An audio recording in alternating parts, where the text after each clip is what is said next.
Hi, today in front of me Vivo Y17 and I'll show you how to install iPhone keyboard on this device. So first we should open the Play Store application and in the search bar we should enter the green Apple keyboard. And now we should get this application, that's why tap the install button and wait a couple of seconds.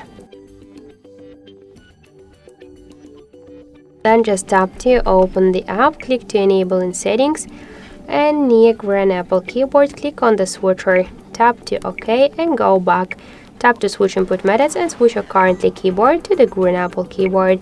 So now the process is finished and let's just check our new keyboard look, and we could see that this keyboard is so close to the iPhone 1 as the all of the emojis.